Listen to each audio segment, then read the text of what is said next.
আমি মনে করি যে এই যে দারিদ্র্য মানচিত্র যেটা তৈরি করা হয়েছে সেটার মূল উপাত্ত কিন্তু এসছে যে house hold income and expenditure survey যেটা জি। ২০২২ সালের। তো হুম, হুম। সেখান থেকে যে ডেটাবেসটা রয়েছে সেখান থেকেই তারা কিন্তু এই যে মানচিত্র সেটা তৈরি করেছে।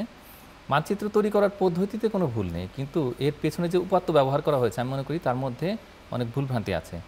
আমি নিজেও এটা নিয়ে কাজ করেছি এবং আমার কাছে মনে হয়েছে যে না এখানে আসলে হয়তো তাড়াহুড়া করে তৈরি করা হয়েছে অথবা পদ্ধতিগত কিছু ভুল আছে।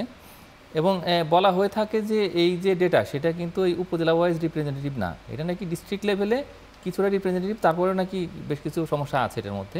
অনেকেই বলছেন এটা নিয়ে এরকম তাড়াহুড়োর কথাবার্তা। ব্যাপারটা কেন আসলো? কারণ এটা তার বছর, বছর প্রকাশ করা হয় না। এটা ২০২২ সালের কিন্তু একটা অ্যাটিপিক্যাল ইয়ার ছিল। মানে এই সময়টাতে মাত্র এই যে কোভিড সেখান থেকে আস্তে, আস্তে বের হয়ে আসছে দেশের অর্থনীতি জি। এবং অর্থনীতি ঘুরে দাঁড়াচ্ছে। নানা রকমের যে ব্যবসা-বাণিজ্য সেগুলো আস্তে, আস্তে উঠে আসছে।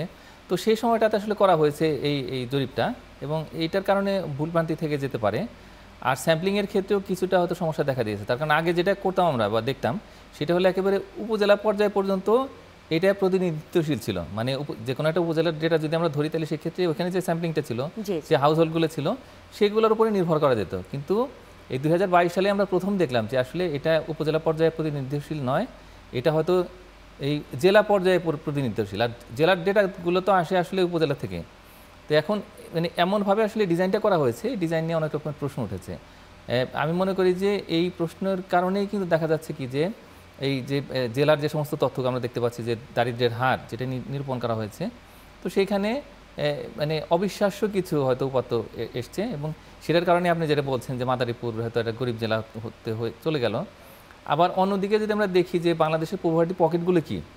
এই পভার্টি পকেট কিন্তু দীর্ঘদিন ধরে আমরা দেখতে পাচ্ছি যে যতগুলো এই হেইস হয়েছে বিভিন্ন জি। সময়ে, প্রত্যেকটা সময়ে কিন্তু এই গাইবান্ধা কুড়িগ্রাম এরা সবচাইতে দরিদ্র এলাকা। হ্যাঁ? এবং আরও কিছু জায়গা আছে এই যে উত্তরবঙ্গে একেবারে নীলফামারীর কথা যদি ধরি সেটা হয়তো চর এবং একটা রিমোট এরিয়া। তো ওইখানে মানুষ অনেক গরিব অবস্থাতে আছে। বা বাংলাদেশের অন্যান্য যে সমস্ত জায়গাগুলো আছে বিশেষ করে আমরা যদি পার্বত্য চট্টগ্রামের কথা ধরি, তো সেখানে দারিদ্র্য রয়েছে। যদিও পার্বত্য চট্টগ্রামের সব জেলা দরিদ্র নয়, কিন্তু আছে আমাদের এখানে খাগড়াছড়ি আছে, বান্দরবান আছে।